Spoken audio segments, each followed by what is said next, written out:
Bonjour à tous. Dans cette vidéo, en fait, je vais vous décrire un peu l'application Explain Everything. Donc, cette application est un outil en fait que vous allez pouvoir utiliser pour créer des montages vidéo. Vous allez voir en fait elle est très très puissante au niveau de ce qu'elle peut faire.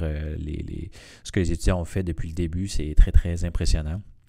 Alors sachez, là, avant même de commencer votre travail, que vous avez un bon niveau là, de compétition. Les étudiants qui vous ont précédé ont déjà réalisé des documents hyper intéressants et quand même très très divertissants.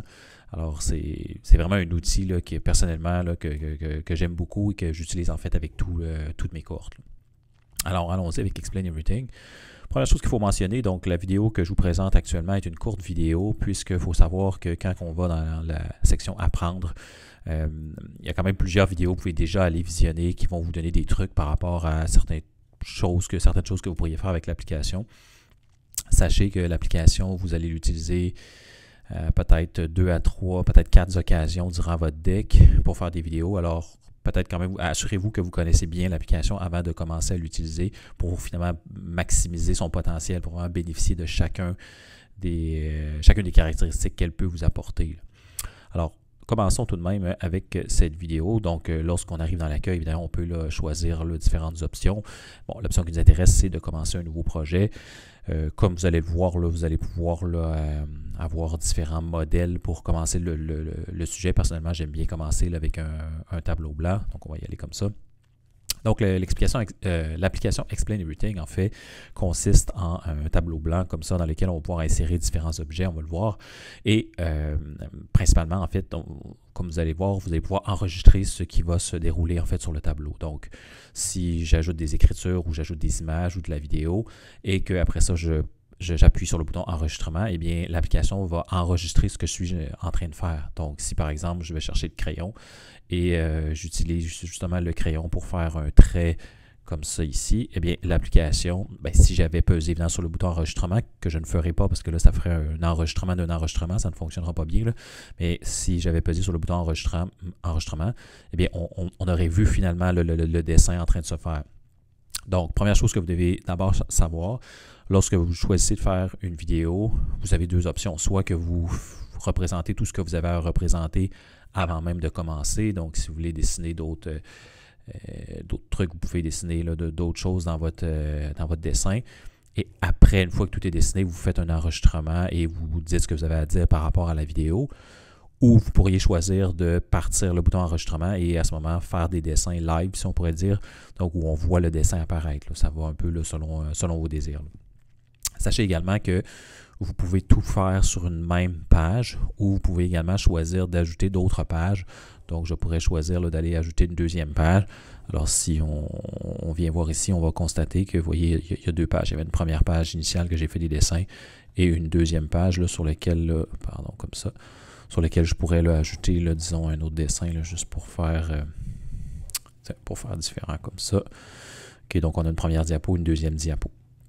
Alors, si je choisis, par exemple, dans cette première diapo, de partir l'enregistrement et de dire certains trucs, enregistrer ma voix, et que par la suite, j'arrête l'enregistrement, et qu'ensuite je vais sur la deuxième diapo et que je refais un nouvel enregistrement, sachez que lorsque je vais décider de terminer, on pourrait dire, la vidéo ou l'exporter, eh bien, automatiquement, tous mes diapos vont être collés et l'enregistrement va se faire de façon spontanée, de façon fluide. Donc, vous n'avez pas à vous soucier, là, tout va être enregistré au fur et à mesure que vous faites là, votre exportation.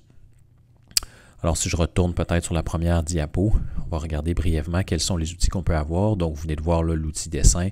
Bon, évidemment, il y a moyen d'avoir un crayon marqueur là, qui permet de faire là, des trucs un petit peu différents, là, un visuel un peu différent. Toujours moyen également d'effacer. On ne va pas l'utiliser.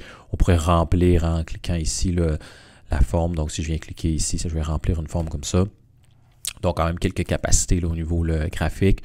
Vous pouvez ajouter certains objets. Souvent, j'aime bien la flèche. Donc, on peut ajouter une flèche comme ça. Et sachez que quand vous l'avez ajoutée, vous pouvez toujours la modifier. Hein. Je pourrais choisir de changer sa direction, changer sa grandeur, là, comme bon me semble. Alors déjà, j'attire votre attention peut-être au bouton ici, là, au niveau de la main. Donc, si vous cliquez sur le bouton de la main, vous allez pouvoir aller resélectionner quelque chose que vous avez déjà fait. Donc, si je veux modifier le visage, je le clique dessus et je vais être en mesure de le bouger là, par rapport là, à la flèche que je viens d'ajouter et peut-être même changer là, le format finalement, changer la direction de ce dessin en fonction de mes besoins. Si je veux aller à la flèche, mais je viens cliquer sur la flèche, puis je vais pouvoir cliquer ici sur la main. Comme ça, et cliquer sur la flèche, et vous voyez, là, je peux changer la flèche de cette façon-là. Donc, important de savoir que vous pouvez toujours sélectionner les objets que vous venez d'ajouter avec la main, mais vous pouvez toujours également cliquer sur le bouton de zoom, et ce que vous allez voir, ce que ça va faire, évidemment, ça va vous zoomer par rapport à votre tableau blanc. Donc, en fait, c'est un tableau blanc d'une grosseur infinie, si on peut dire. On pourrait rapetisser comme ça, amener ça ici. Et là, je pourrais décider de ajouter un autre bonhomme comme ça ici, là. Puis on voit que finalement, évidemment, le ratio de grandeur a changé. Et si je voulais, ben là, je pourrais encore là, cliquer sur le zoom, puis changer par rapport au zoom et me promener comme ça. Donc, si vous le voulez, ce que vous pourriez faire, vous pourriez prendre tous les éléments que vous voulez ajouter dans votre vidéo, tous les placer à différents endroits sur votre tableau blanc. Et lorsque vous démarrez votre enregistrement, eh bien là, vous commencez à parler, vous zoomez une partie, vous dites les choses que vous avez à dire par rapport à cette section. Par la suite, bien là, vous allez chercher votre autre partie, vous la zoomez, et vous continuez d'enregistrer à ce moment-là, et vous continuez de parler également. Donc, je vais essayer de vous déposer une vidéo là, sur YouTube d'un exemple finalement de ce genre de vidéo, de ce que ça peut donner, là. Alors, on peut faire ça. D'autres outils également qu'on peut utiliser si jamais vous voulez copier une forme. Vous pouvez venir prendre le petit icône ici, sélectionner quelque chose et vous voyez, automatiquement, il se trouve à le copier. Donc, peu importe la partie qu'on prend. Là, donc, si on le reset, on fait juste l'extrémité de la flèche. Mais évidemment, c'est juste l'extrémité qui va copier. Donc, ça peut être intéressant des fois si vous voulez représenter plusieurs même copies d'un même élément, comme par exemple un atome ou quelque chose comme ça. Bon, toujours moyen évidemment de supprimer des éléments lorsqu'on veut les supprimer. Et important, il y a le pointeur laser. Le pointeur laser, en fait, va vous permettre de pointer un élément. Donc, vous voyez ici, moi j'ai ce pointeur-là que j'ai ajouté pour faire cette vidéo, mais normalement, vous n'avez pas ce pointeur-là sur la tablette. Ben, quoique vous pouvez l'activer, mais ce serait préférable pour la vidéo Explain Everything d'aller chercher le pointeur laser pour justement avoir un pointeur comme ça. Donc, lorsque vous me décrivez quelque chose sur votre vidéo, quand vous trouvez à partir de votre enregistrement, eh bien, si par exemple vous parlez de la flèche, bien évidemment, avec le pointeur laser, vous pointez la flèche pour qu'il y ait une suite entre ce que vous dites au niveau de l'audio et finalement ce qu'on voit au niveau du visuel, là. Donc, de cette façon, ça nous donne quand même un rendu intéressant là, par rapport à la vidéo. Bon, sachez que vous pouvez également ajouter toutes sortes d'éléments, principalement des photos, des vidéos. Donc, si on va voir là, peut-être certaines photos, je pourrais ajouter, tiens, je vais la rajouter celle-là. Donc, quand j'ajoute une photo comme ça, il faut savoir que c'est un élément comme les autres. Donc, encore une fois, que la main, je peux aller le prendre. Je peux choisir de jouer tant que je veux avec sa grosseur. Je pourrais le déplacer. Puis, encore une fois, je peux toujours me promener. Hein, si je viens placer ici, je peux choisir de modifier comment je veux placer mes trucs. Je veux redéplacer ma photo. Je prends la main, je reclique dessus. Et je peux aller la déplacer, la regrossir si c'est ça que je veux faire, la remettre un peu plus droite. Donc, c'est pratiquement en fait infini, là. Vous voyez bien, le tableau blanc, en fait, est un espace de travail infini. La seule limite, en fait, c'est votre imagination, là. Tout ce que vous voulez ajouter, que ce soit des dessins, des photos, des vidéos, vous pouvez le faire. D'ailleurs, si on fait un petit essai avec une vidéo, on va voir, on va y aller comme ça. On va prendre une petite vidéo comme celle-là, utiliser. Donc, si j'ajoute une vidéo, bien encore une fois, je peux prendre la main, je peux choisir de la placer comme je veux. Fait que là, ici, je vais décider de la placer ici. Puis à ce moment-là, bien, je peux la faire rouler, la faire fonctionner, la vidéo. Mais le garder en tête, évidemment, que vous devez enregistrer ce que vous faites, là. Donc, si je fais seulement ce que je viens de vous montrer, il n'y a rien qui s'enregistre. Mais si je clique sur le bouton enregistrement et que là, après, je viens cliquer sur ça, bien là, on va enregistrer finalement ce qu'on voit. On va voir finalement cette vidéo-là, là. Sachez également que quand vous prenez des vidéos, si je reclique dessus comme ça, vous allez avoir accès à ce petit icône qui vous permet en fait de lire la vidéo en boucle, qui peut tout de même être assez pratique, là. Donc, si je veux commenter une vidéo, d'en parler davantage, eh bien, je pourrais choisir de la mettre en boucle comme ça pour pouvoir venir parler de la technique que les étudiants ont fait pour abaisser leur civière. Vous voyez le principe qu'elle roule comme ça de façon cyclique. C'est tout de même assez intéressant. Ça me permet de mieux analyser finalement la vidéo. On va l'arrêter comme ça ici. On prend la main et on arrête ça. OK. Donc, vous voyez, On peut ajouter là, comme on veut, en fait, n'importe quel élément. Puis vous pourriez ajouter plus qu'une vidéo. Hein, si vous le voulez, vous pouvez ajouter 5-6 vidéos, puis même les faire rouler les 5-6 en même temps, puis ça va quand même très bien fonctionner. Donc, comme j'ai dit tout à l'heure, vraiment, la seule limite qui existe, c'est votre imagination. Si vous pensez à faire quelque chose, c'est presque assuré que vous êtes capable de le faire avec Explain Everything. Si jamais ce n'est pas le cas, bien, à la limite, vous pouvez venir me voir, je pourrais vous aider pour vous donner des conseils. Quand vous allez faire vos enregistrements, je vous conseille quand même de peut-être fragmenter vos enregistrements.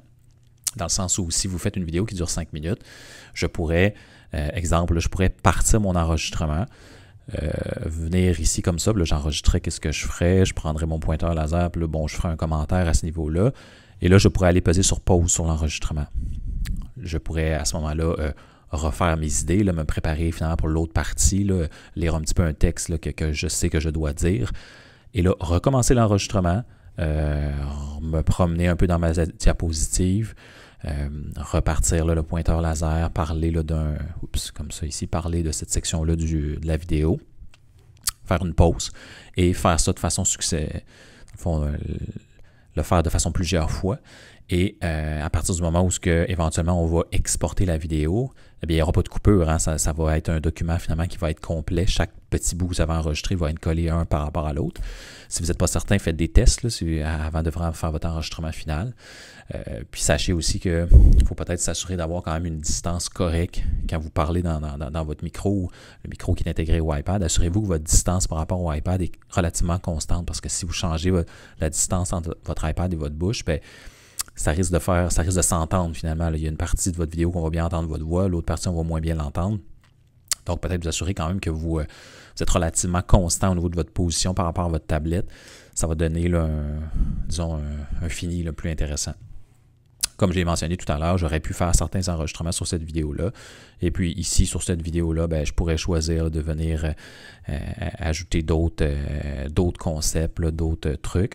Et à ce moment-là, faire un enregistrement. Et là, je serais dans une situation où je me trouverais à avoir des enregistrements audio sur la première diapo, des enregistrements audio sur la deuxième diapo. Mais comme je mentionnais, quand on va décider de finaliser le document, de partager, d'exporter, eh bien, le système, lui, va tout coller ça ensemble. Donc, il va coller évidemment la diapo 2 après la diapo 1 et s'il y avait une troisième diapo, il va la mettre après la diapo 2 et évidemment de façon logique. Là. Alors une fois qu'on a bien compilé toutes nos idées, qu'on a tout ajouté nos trucs, qu'on a fait nos enregistrements et qu'on est quand même assez content du résultat, tout ce qui reste à faire, c'est d'aller partager comme ça.